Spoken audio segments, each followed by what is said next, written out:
Assalamualaikum warahmatullahi wabarakatuh. Sebelumnya saya mengucapkan terima kasih banyak kepada Bapak Ibu yang sudah berkenan untuk menyaksikan pemaparan dari penerapan budaya positif yang saya buat. Di sini saya tidak banyak untuk memaparkan materi karena tadi sudah mungkin diwakilkan sama Ibu Irfa karena materi kita sama. Mungkin ada yang berbeda paling sedikit.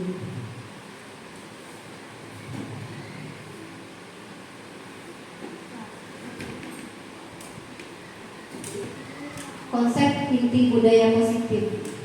Di situ ada 8 item. Yang pertama, perubahan paradigma belajar, disiplin positif, nilai kebajikan, kebutuhan dasar manusia, motivasi perilaku manusia, posisi kontrol guru, keyakinan kelas, dan segitiga restitusi.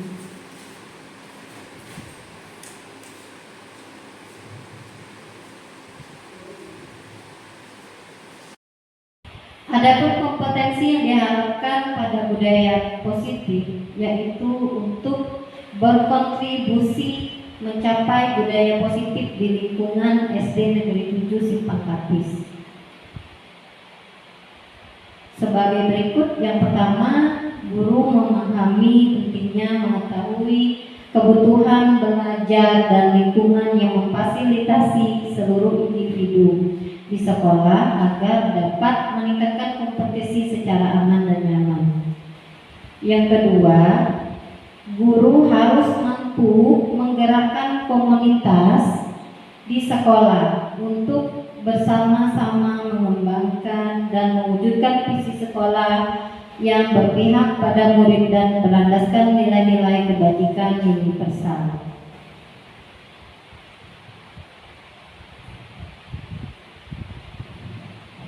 Adapun capaian umumnya, yang pertama kita harus melakukan evaluasi dan refleksi tentang praktik disiplin dalam pendidikan Indonesia secara umum untuk mendapatkan pemahaman baru mengenai konsep disiplin positif untuk menciptakan pembelajaran yang berpusat pada murid dan profil Pancasila.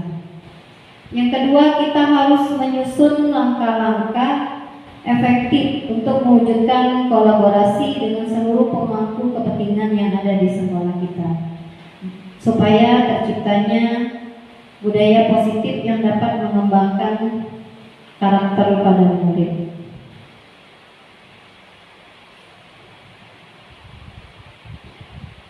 Budaya positif ini merupakan suatu perwujudan dari nilai-nilai atau keyakinan universal yang diterapkan di sekolah.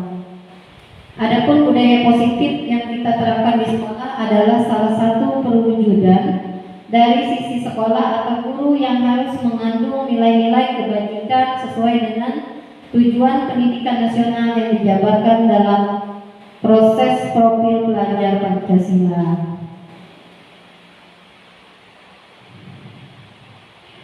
Dalam pembelajaran paradigma baru, di sini tertuang ada 6 poin dalam profil pelajar Pancasila. Adapun yang pertama, beriman bertakwa kepada Tuhan Yang Maha Esa dan berakhlak mulia. Yang kedua, berkebinekaan global. Yang ketiga, bergotong royong. Yang keempat, kreatif. Yang kelima, bernalar kritis. Dan yang terakhir adalah mandiri. Apa itu pembelajaran dengan paradigma baru? Pembelajaran ini merupakan pembelajaran yang dirancang berdasarkan prinsip pembelajaran yang berdiferensiasi, sehingga pada peserta didik belajar itu sesuai dengan kebutuhannya, sesuai dengan minat dan bakat mereka masing-masing yang mereka kembangkan, dan berdasarkan tahap perkembangan sesuai dengan teori psikologi modern untuk mewujudkan profil pelajar Pancasila.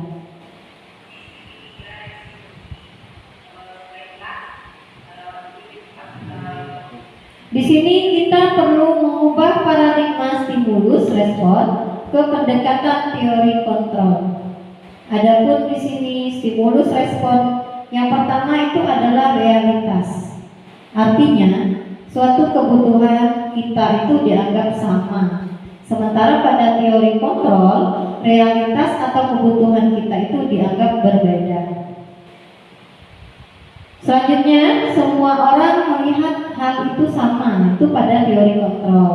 Sementara pada teori respon, sementara setiap orang itu memiliki gambaran yang berbeda. Itu masuknya ke teori kontrol. Pada stimulus respon, kita juga berusaha untuk mencoba mengubah orang lain berpandangan sama dengan kita. Sementara pada teori kontrol, kita berusaha untuk memahami pandangan orang lain itu tentang diri kita. Stimulus respon, perilaku buruk itu dianggap sebagai suatu kesalahan. Sementara pada teori kontrol, semua perilaku itu dianggap memiliki suatu tujuan. Pada stimulus respon, orang lain juga bisa dianggap bisa untuk mengontrol diri kita. Sementara pada teori kontrol, hanya Anda yang bisa mengontrol diri Anda sendiri. Selanjutnya, saya bisa mengontrol orang lain. Stimulus respon. Adapun pada teori kontrol, Anda tidak bisa mengontrol orang lain. Di sini juga pada stimulus respon, pemaksaan itu ada pada saat suatu bujukan itu dianggap gagal. Sementara pada teori kontrol, suatu kolaborasi dan konsensus itu dapat menciptakan suatu paradigma baru atau pilihan-pilihan baru. Dan yang terakhir, paradigma stimulus respon, model berpikirnya itu menang atau kalah. Sementara pada teori kontrol, model berpikir itu menang-menang saja.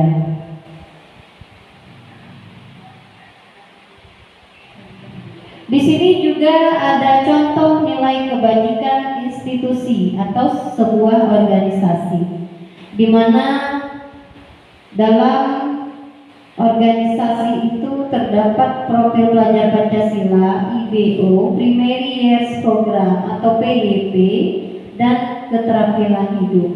Profil pelajar Pancasila di sini yang pertama beriman, bertakwa kepada Tuhan Yang Maha Esa, dan berakhlak mulia. Itu yang paling utama.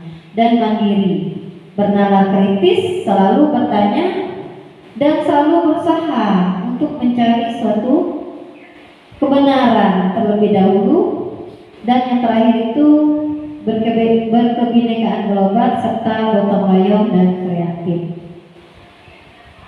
Adapun Primary Years Program PYP itu toleransi, ada rasa hormat, ada integritas, mandiri, saling menghargai, antusias, empati, keingintahuan, kreativitas, percaya diri, dan kerjasama serta komitmen.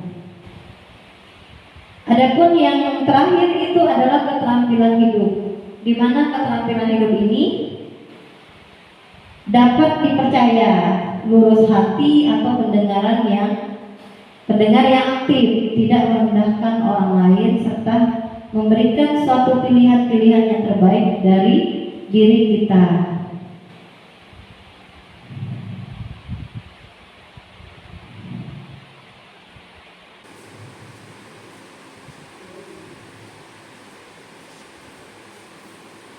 Miskonsepsi teori kontrol. Di sini ada 4 miskonsepsi. Yang pertama itu ilusi guru mengontrol murid. Yang kedua, ilusi bahwa semua penguatan positif efektif dan bermanfaat. Yang ketiga, ilusi bahwa kritik dan membuat rasa bersalah mampu menguatkan karakter. Yang keempat, ilusi bahwa orang dewasa berhak untuk memaksa.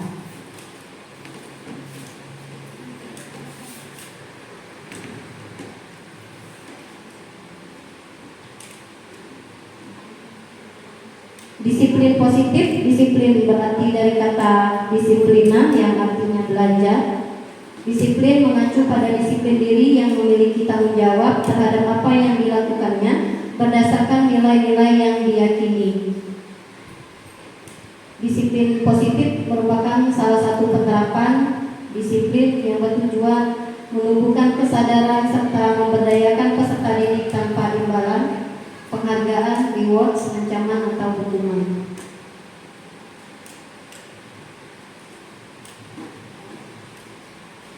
Adapun nilai-nilai kebajikan adalah sifat positif manusia yang merupakan tujuan mulia yang ingin dicapai setiap individu, dan nilai tersebut biasanya bersifat universal dan lintas bahasa, suku, agama maupun latar belakang.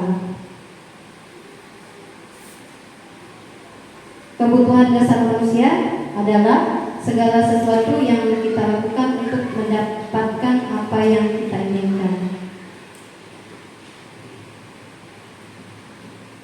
Adapun 5 kebutuhan dasar manusia itu mencakup: yang pertama itu bertahan hidup, yang kedua kasih sayang dan rasa diterima, yang ketiga penguasaan, keempat kebebasan, dan yang kelima adalah kesenangan. Motivasi perilaku manusia itu ada 2 motivasi yang berasal dari intrinsik, artinya berasal dari dalam, dan extrinsik, artinya berasal dari luar. Artinya di sini intrinsik itu menghindari ketidaknyamanan atau hukuman untuk mendapatkan imbalan dari orang lain, sementara ekstrinsik itu untuk menjadi orang yang mereka inginkan dan menghargai sendiri. Hukuman itu yang pertama tidak terencana atau tiba-tiba. Murid tidak tahu apa yang akan terjadi atau tidak dilibatkan. Bersifat satu arah berupa hukuman atau psikis, sementara konsekuensi itu terencana, disepakati sesuai peraturan. Murid tetap dibuat tidak nyaman. Sikap guru selalu memonitor murid. Kalau restitusi itu proses menciptakan kondisi bagi murid untuk memperbaiki kesalahan. Proses kolaboratif yang mengarahkan murid untuk mencari solusinya sendiri. 5 posisi kontrol guru tadi ada sebagai penghukum, pembuat merasa bersalah, sebagai teman, pemantau, dan manajer.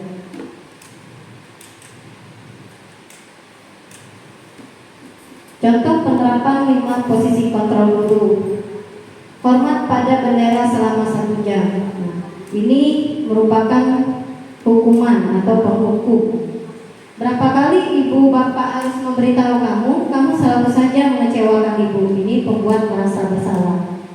Artinya, ketika kita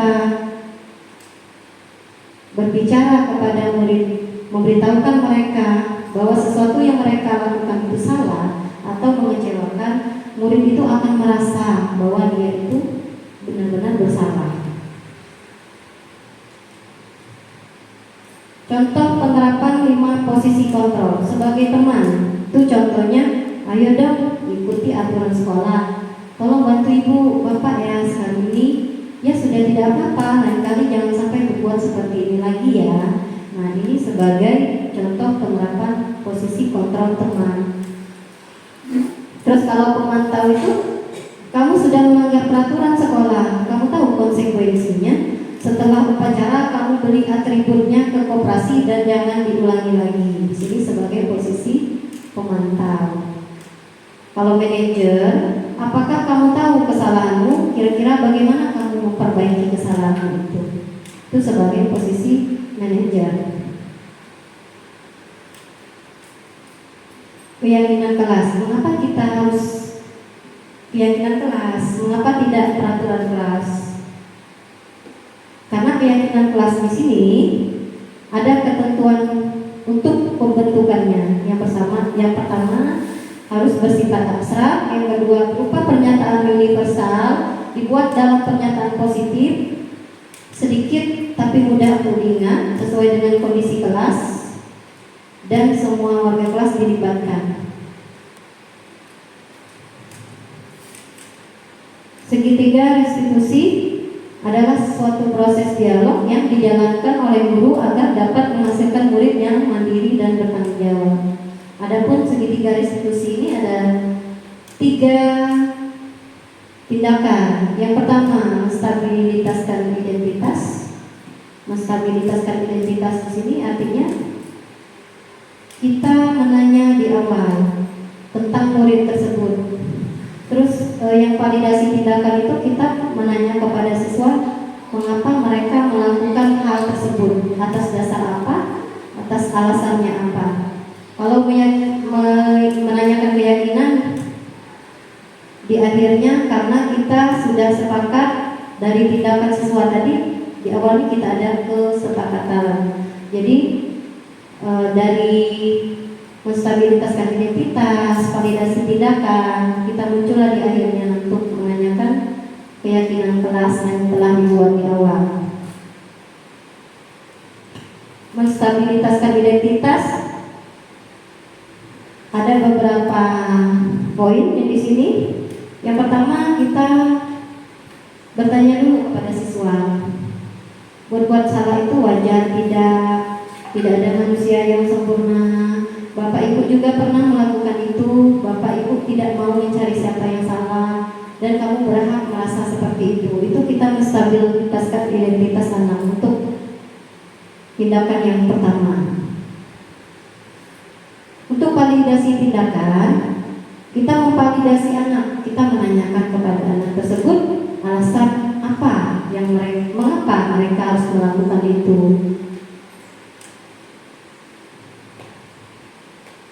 Kamu patut bangga karena telah melindungi sesuatu yang penting buatmu, dan kamu melakukannya karena mempertahankan sesuatu yang penting bagimu. Tetapi di situ kita tanyakan mengapa alasan mereka melakukan tersebut. Pasti anak dalam berbuat sesuatu itu pasti ada alasan mengapa mereka melakukan hal tersebut. Terus menanyakan keyakinan. Berdasarkan prinsip teori kontrol tadi, berdasarkan segitiga restitusi ada 3 tadi. Yang terakhir kita menanyakan keyakinan. Dari kita menstabilitaskan identitas, kita memvalidasi tindakan anak, kita muncullah di akhirnya keyakinan kelas tadi yang sudah kita sepakati di awal. Mungkin di keyakinan kelas ini bisa kita tanyakan, apa keyakinan kelas kita di awal dulu, nilai apa yang telah kita sepakati, seperti apa gambaran idealnya menurut anak tersebut, dan anak tersebut ingin seperti apa, ingin menjadi orang yang seperti apa. Dan tadi kita buat tampak atau tidak tampak perbuatannya. Misalnya yang tampaknya dari nilai kebajikan disiplin, anak datang tepat waktu. Yang tidak tampaknya, anak datang terlambat, seperti itu. Nah, untuk contoh budaya positif mungkin seperti ini ya. Banyak lagi yang lainnya. Nah, ini semua contoh budaya positif yang sudah diterapkan di SD Negeri 7 Sepakatis. Maaf Pak Wi, saya copot fotonya di sini.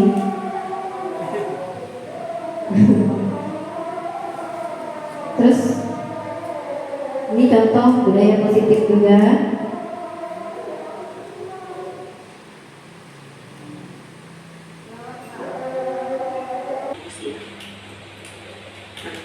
Kenapa anak-anak perlu mengetahui apa saja kebutuhan dasar manusia? Nah, saya ditanya apa kebutuhan, apa yang menjadi kebutuhan dasarnya sebagai manusia? Jadi jawab, kebutuhan itu makan, bermain, jalan-jalan. Nah, jadi apa itu kebutuhan dasar? Jadi kebutuhan dasar ialah segala sesuatu yang harus kita penuhi. Jadi setiap tindakan yang kita lakukan biasanya memiliki tujuan. Maka kita tujuan dari tindakan kita tercapai, maka kebutuhan kita akan sesuatu tercapai juga. Contoh, misalnya, kenapa anak-anak mengambil makanan teman? Oh, karena lapar. Ketika kalian lapar, kalian makan, maka kebutuhan kalian terhadap makanan tersebut terpenuhi. Kenapa harus makan? Ya karena saya harus hidup seperti itu. Berikutnya, nah di sini ada cerita, ya. Jadi cerita ini tentang seorang anak. Temannya di sini berkata, "Duh, kamu ini tadi terlambat, gangguin teman, sekarang buang sampah sembarangan. Aduh, Bongbong selalu saja buat ganggu, padahal sudah sering nasihatin dulu." Nah, nama anak yang berbuat ganggu itu namanya Bongbong. Kemudian Bongbong berkata, "Ya deh, maaf, lain kali tidak aku ulangi." Nah, kira-kira kenapa Bongbong melakukan tindakan tersebut? Anak-anak teringat, setiap tindakan yang kita lakukan memiliki tujuan. Kira-kira apa tujuan Bongbong? Kenapa dia terlambat, mengganggu temannya, dan buang sampah sembarangan? Nah, kebutuhan dasar apa yang tidak terpenuhi sehingga Bongbong harus melakukan hal tersebut? Kita cari tahu sekarang. Nah, jadi anak-anak, ada 5 kebutuhan dasar manusia. Yang pertama, ini survival, lingkaran tengah. Survival artinya kebutuhan untuk bertahan hidup. Kemudian ada juga kebutuhan dasar akan rasa cinta kasih sayang, belonging. Kemudian ada kebutuhan dasar akan kekuasaan atau pengakuan, power. Kemudian ada juga kebutuhan dasar akan kesenangan, fun. Dan yang terakhir adalah kebutuhan dasar akan kebebasan, freedom. Ya. Nah, berikut penjelasan dari masing-masing poin 5 kebutuhan dasar manusia. Yang pertama, survival atau kebutuhan bertahan hidup. Setiap orang kalau tanya, apa kebutuhan untuk bertahan hidup? Pasti makan, minum, sehat, kemudian punya rumah, kemudian merasa aman. Kalau tidak merasa aman, kita susah bertahan hidup. Contoh, kalau misalnya di situasi atau di tempat yang sering ada perang, orangnya tidak merasa aman, maka kebutuhan untuk bertahan hidupnya akan tinggi. Mereka harus mencari bagaimana caranya untuk bertahan hidup.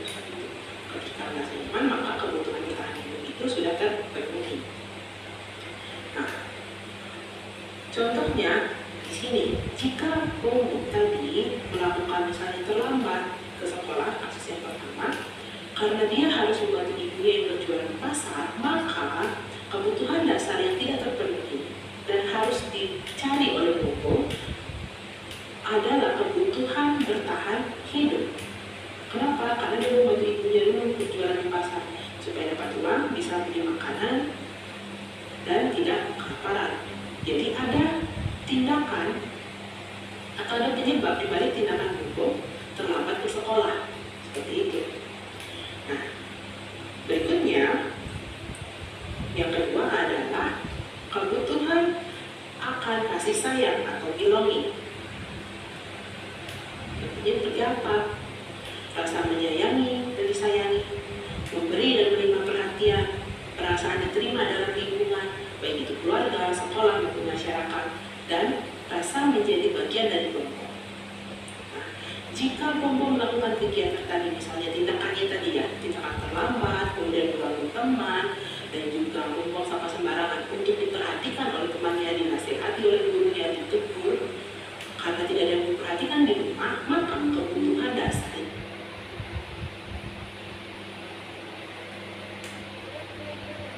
yang tidak terpenuhi dalam diri Bongbong adalah kebutuhan akan kasih sayang.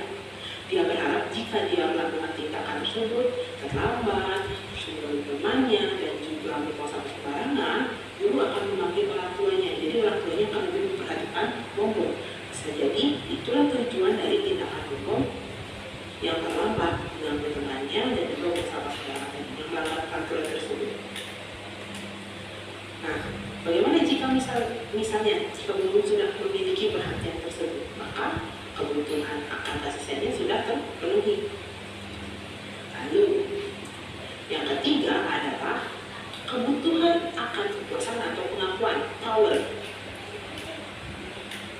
Seperti apa? Contohnya, yang diakui prestasi dan kemampuannya, didengar dan merasa berharga, dihormati, dipercayai, dan dapat memberi pengaruh kepada orang lain. Nah, jika misalnya Bobo melakukan tindakan tadi untuk membuat temannya misalnya, kenapa kamu kalau teman, dan temannya akhirnya takut, maka di sana Bobo memiliki kebutuhan akan kekuasaan, membuat temannya takut dan tidak berani melakukan dia. Misalnya seperti itu. Contoh positif dari kebutuhan akan kekuasaan Bobo ini, misalnya ketika anak-anak benar menjawab pertanyaan dari guru, kemudian gurunya mengapresiasi dan bilang, kamu pintar, bagus, keren. Nah, di sana ada rasa senang. Ketika anak senang, merasa diakui, itulah kebutuhan kekuasaan atau pengakuannya sudah terpenuhi. Lalu di sini yang keempat adalah kebutuhan dasar akan kesenangan, fun. Nah, apa saja contohnya? Contohnya adalah kebutuhan dasar akan kesenangan ini bisa dalam bentuk bermain, kemudian iseng menjahili teman. Jadi senang anak-anak melihat ketika temannya ekspresinya lucu karena kalian isengi atau jahili seperti itu. Suka bercanda, suka lucu, kemudian menikmati apa yang dilakukan. Ketika anak-anak melakukan sesuatu karena diperintah, disuruh, dipaksa, maka di sana tidak akan ada kesenangan. Jadi anak-anak akan mencari kesenangan yang contoh. Bobo anaknya jahil, suka sekali menggaul temannya. Itu alasan kenapa dia menggaul temannya, untuk melihat ekspresi temannya yang lucu ketika dijahili. Maka kebutuhan dasar yang ingin dipenuhi oleh Bobo adalah kebutuhan akan kesenangan atau fun. Yang terakhir adalah kebutuhan akan kebebasan atau freedom. Tidak ada manusia satupun yang suka dikekang. Nah, semuanya ingin merdeka istilahnya. Nah, seperti apa? Yang pertama, ingin mandiri, bisa menentukan sendiri, memiliki pilihan, tidak ditentukan oleh orang lain untuk ini itu. Kemudian tidak dikekang orang lain, artinya diatur dan suka mencoba. Nah, contoh di sini kebutuhan akan kebebasan. Jika misalnya Bobo adalah anak yang tidak suka mengikuti aturan, dia tidak suka hanya buang sampah pada tempatnya, dia sukanya buang sampah ya udah gimana suka-suka dia. Maka di sana yang ingin dipenuhi oleh Bobo adalah kebutuhan akan kebebasan. Sayangnya tindakan Bobo ini negatif. Contoh positif dari kebutuhan akan kebebasan misalnya mandiri. Ketika anak-anak misalnya diatur harus belajar jam 9 pagi, padahal anak pengennya belajar jam 11 siang, kenapa jam 9 pagi tidak mau? Karena saya masih ngantuk, jam 11 baru saya bisa belajar dengan fokus. Nah, ketika anak memiliki pilihan, bisa milih untuk belajar jam 11, di sana anak-anak sudah bisa memenuhi kebutuhan anak-anak akan kebebasan. Itu tidak dikekang, tidak diatur oleh orang lain. Nah, jadi itu tadi 5 kebutuhan dasar manusia, mulai dari kebutuhan dasar akan bertahan hidup, survival.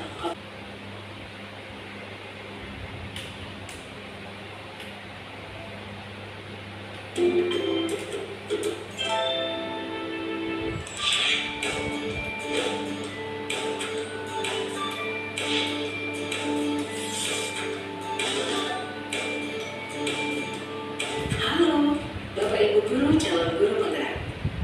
Video ini akan menampilkan 5 adegan interaksi guru dan murid. Silakan menonton dan merefleksikannya.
kecewanya sama kamu. Kamu itu sudah kelas 5. Harusnya bertanggung jawab sama dirimu sendiri. Maaf Bu, saya terlambat. Ya udah, nanti jangan diulangi lagi ya. Kalau kamu rajin, ibu senang lihatnya. Ya, lain kali tepat waktu ya masuknya. Tos dulu dong. Kita kan teman. Wah, jadi kalau aku terlambat lagi, apa ya?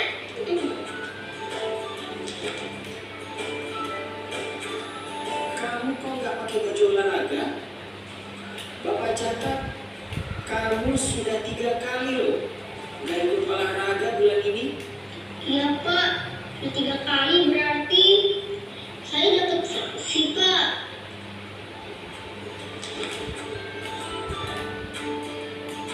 Ini Bu, saya mau ngumpulin tugas.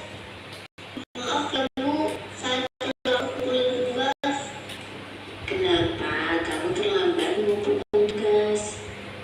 Iya Bu, saya kalau sore bagian ibu jaga warung, gak sempat ngerjain tugas. Kira-kira nih, apa yang bisa kamu perbaiki supaya kamu bisa mengerjakan tugas tepat waktu? Coba, kapan biasanya kamu membantu ibu jualan? Tiap kadang sampai jam 8 malam Bu. Bagaimana kalau kamu membuat jadwal? Kapan kamu akan mengerjakan tugas? Oh gitu ya Bu, saya coba deh Bu, terima kasih Bu.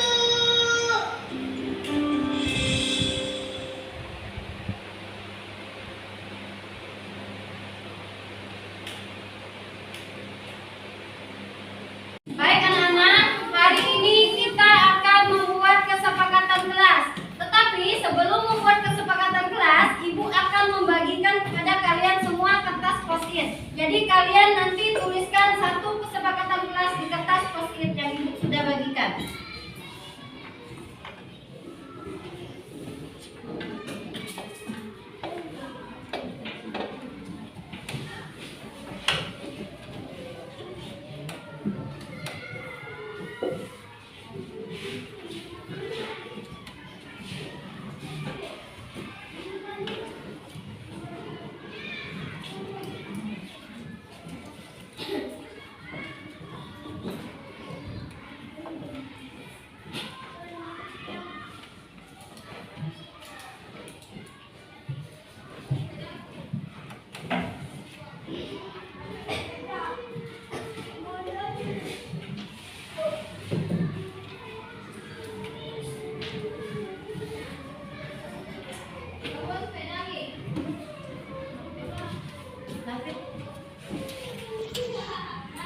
Baik anak-anak, kertas post-itnya sudah Ibu bagikan ke kalian semua. Sekarang silakan kalian tulis buat keyakinan kelas kalian masing-masing di kertas post-it yang sudah Ibu bagikan. Silakan anak-anak.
kertas karton yang sudah Ibu siapkan.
Yang sudah selesai, silakan.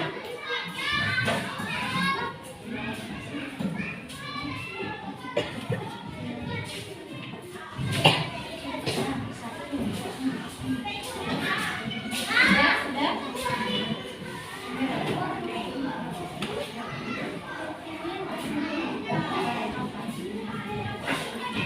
Yang sudah selesai, silakan ditempel.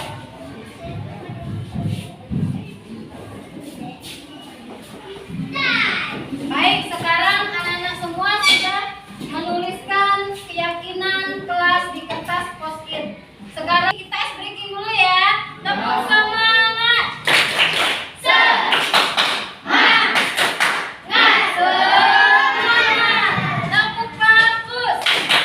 Melihat, mendengar, mengingat, fokus. Nah, baik anak-anak, karena belajarnya sudah fokus, jadi hari ini kita akan membuat kesepakatan kelas 5B.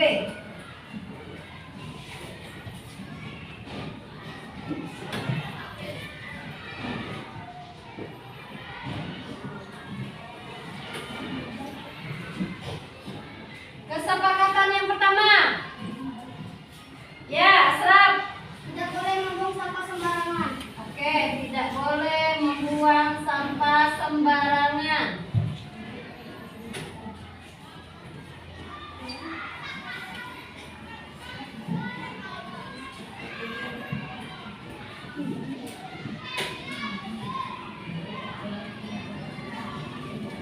Yang kedua, ya Kenzo, menjaga ketertiban kelas. Baik, menjaga ketertiban kelas.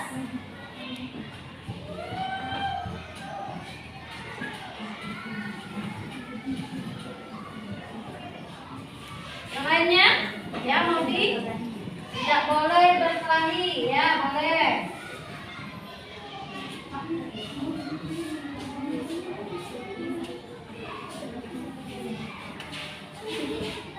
Yang lainnya, ya Azarin.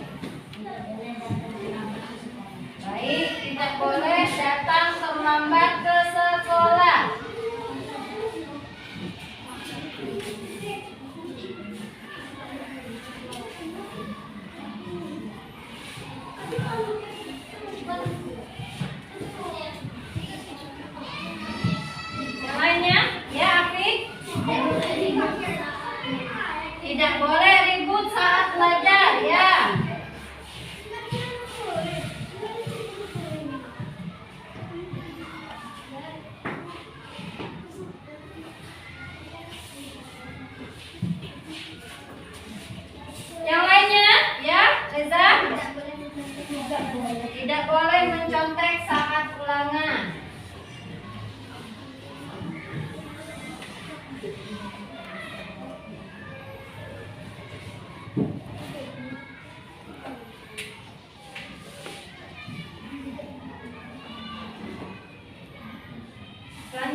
lagi, Asra? Tidak boleh makan dan minum saat jam pelajaran. Tidak boleh makan dan minum. Boleh, tidak boleh. Ya, tidak boleh makan dan minum saat jam pelajaran. Ya, boleh. Saat jam pelajaran. Ada yang lainnya lagi? Ya, Vicky? Iya, baik. Tidak boleh saling mengejek.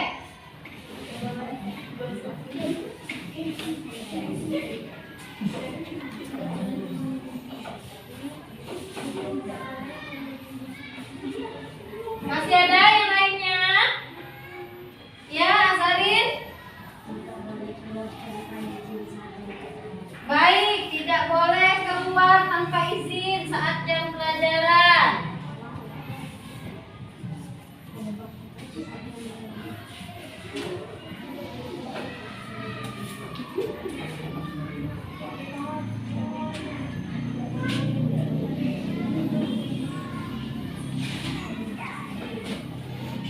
Masih ada yang lain?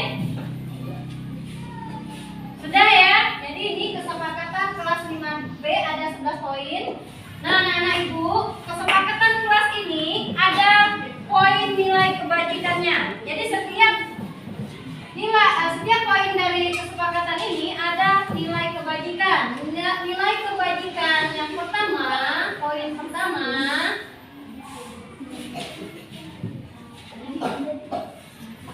tidak boleh membuang sampah sembarangan. Nilai kebajikannya apa? Tanggung jawab. Ya. Ya, masuk tanggung jawab. Tanggung jawab. Poin yang kedua, menjaga ketertiban kelas.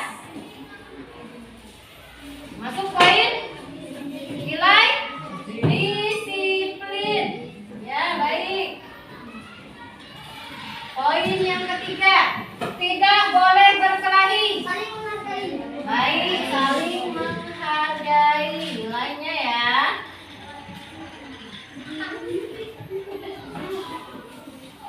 Poin yang keempat, tidak boleh datang terlambat ke sekolah. Nilai apa? Iya, tepat waktu atau disiplin.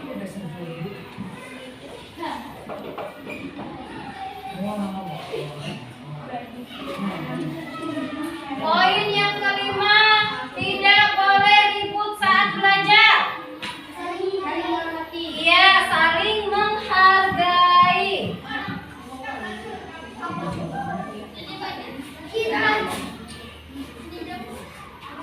Yang keenam, tidak boleh mencontek saat ulangan. Jujur.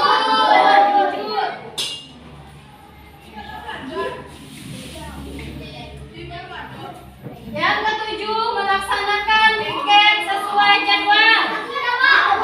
Baik, tanggung jawab.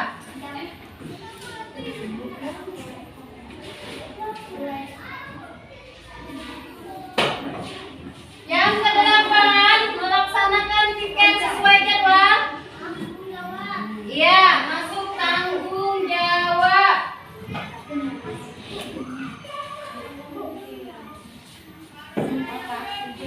Yang kesembilan, tidak boleh makan dan minum saat jam pelajaran. Baik, menghargai dan menghormati. Poin yang ke-10, tidak boleh saling mengejek. Ya, saling menghargai dan menghormati.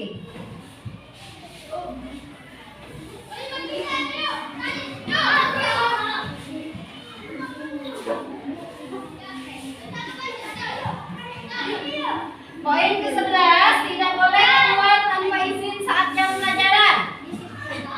Ya, disiplin. Atau bisa saja tanggung jawab. Tanggung jawab.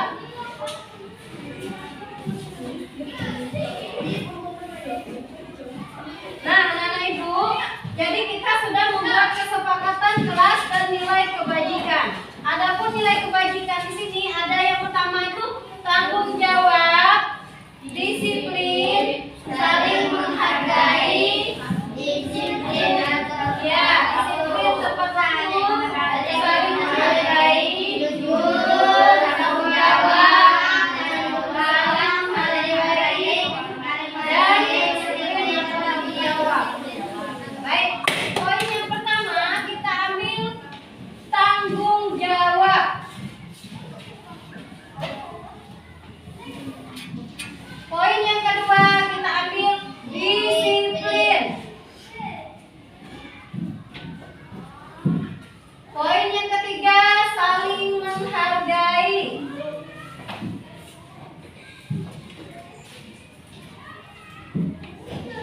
Poin yang keempat jujur. Poin yang kelima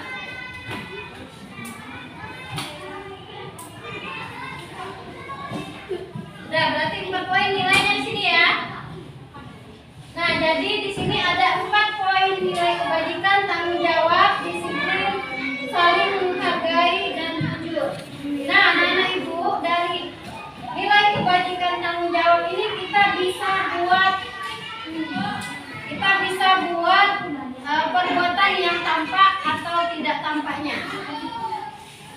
Yang tampak,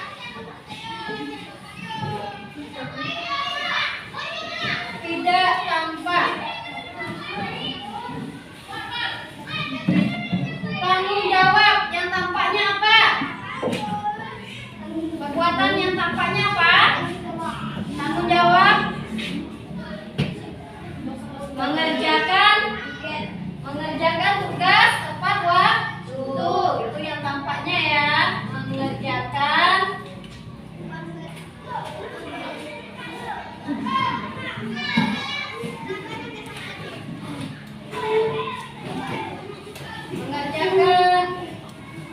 tugas tepat waktu.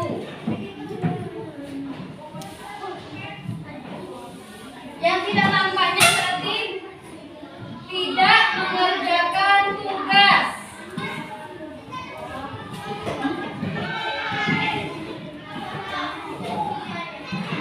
Nilai disiplin yang tampaknya apa?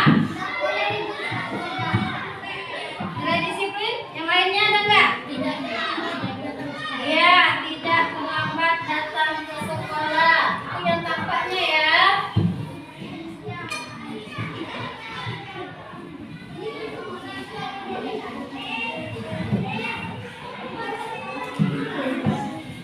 Yang tidak tampaknya apa? Ya, datang terlambat ke sekolah.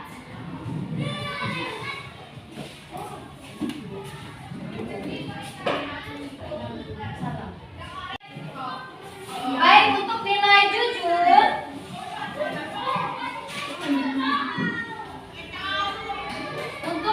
jujur, tampaknya di baik, untuk poin nilai kebajikan jujur tampaknya apa anak-anak? Ya, tidak boleh mencontek saat ulangan.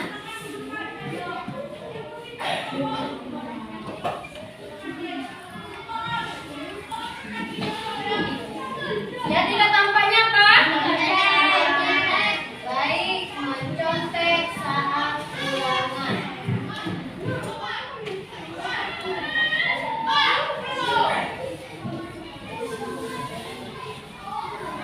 Saling menghargai. Yang tampaknya apa? Ya, tidak boleh tidak ribut. Tidak ribut saat jam pelajaran.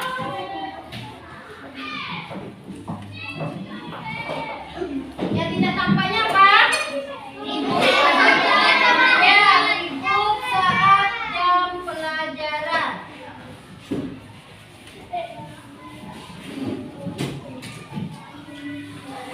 Nah,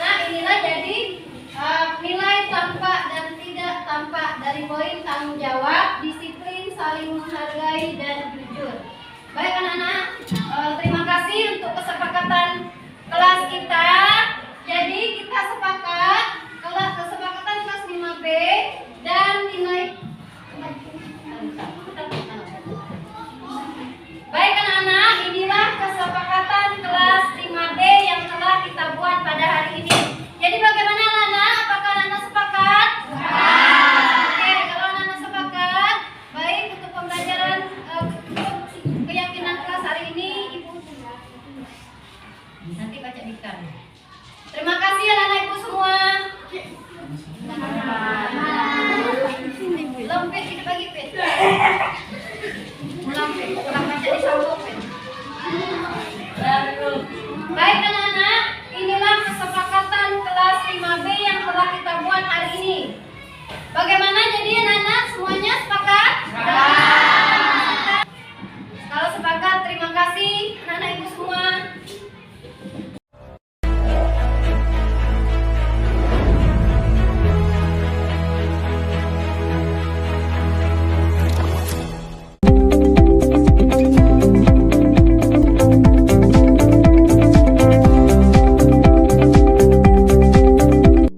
Assalamualaikum Afik, apa kabar? Sehat? Afik tahu tidak mengapa itu penting? Jadi di kelas pada saat ulangan, Afik melihat jawaban temannya atau mencontek. Betul tidak? Menurut Afik kira-kira mencontek itu perbuatan yang baik atau tidak baik sih nak? Tidak baik. Baik Afik. Setiap manusia itu pernah berbuat kesalahan, termasuk Ibu Dewi. Ibu Dewi juga pernah berbuat kesalahan. Tadi Afif mencontek, berarti Afif itu telah berbuat salah. Di sini bukan mencari siapa yang salah, tapi ingin mencari solusi bagaimana supaya Afif tidak mencontek lagi. Afif pasti punya alasan kenapa Afif tadi mencontek. Tidak belajar, tidak belajar.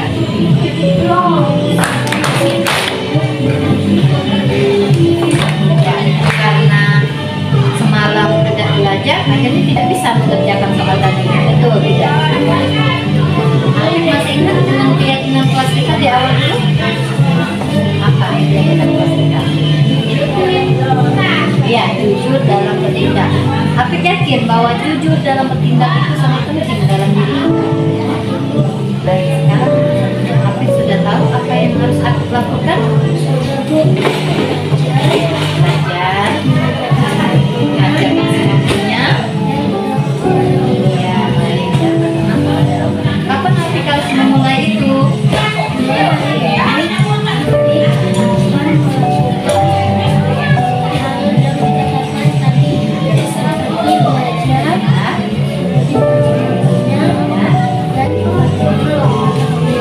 Afif. Terima kasih. Tas dulu.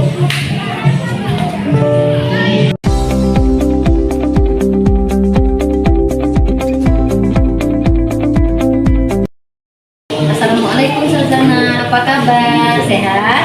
Waalaikumsalam, sehat Bu. Sazana tahu tidak mengapa Ibu panggil ke sini? Iya Bu, Sazana terlambat datang ke sekolah Tadi berangkat ke sekolahnya jam berapa? jam 7.15. Kita masuknya jam berapa sih nak? Jam 7. Berarti Sazana datang ke sekolahnya tepat waktu atau sudah terlambat? Terlambat Bu. Lambat. Baik, Sazana. Menurut Sazana datang terlambat ke sekolah itu perbuatan yang baik atau tidak baik sih? Tidak baik. Yang baik Sazana itu juga sebagai manusia pernah berbuat kesalahan. Ibu juga pernah datang terlambat ketika menghadiri suatu acara. Sazana pasti punya alasan mengapa Sazana datang terlambat tadi ke sekolah. Semalam Sazana tidur di kamar. Ya, jadi karena tidurnya kemalaman, akhirnya bangunnya kesiangan. Ya, betul. Sazana masih ingat tidak dengan kesepakatan kelas kita di awal dulu? Apa kesepakatan kelas kita? Ya, baik disiplin dan tepat waktu. Sazana yakin tidak bahwa disiplin dan tepat waktu itu sangat penting untuk diri kita? Baik, sekarang Sazana sudah tahu tahu apa yang harus Sazana lakukan? Tidur lebih awal. Ya, tidurnya harus lebih awal. Terus apa lagi? Memasang alarm. Ya, memasang alarm. Jam berapa sih Nak, tidur lebih awalnya? Iya, jam 8. Sazana memasang alarmnya sebelum sholat subuh ya, supaya Sazana bisa sholat subuh. Iya Bu. Ya, sekarang Sazana sudah tahu apa yang harus Sazana lakukan? Sudah Bu. Kapan mulainya?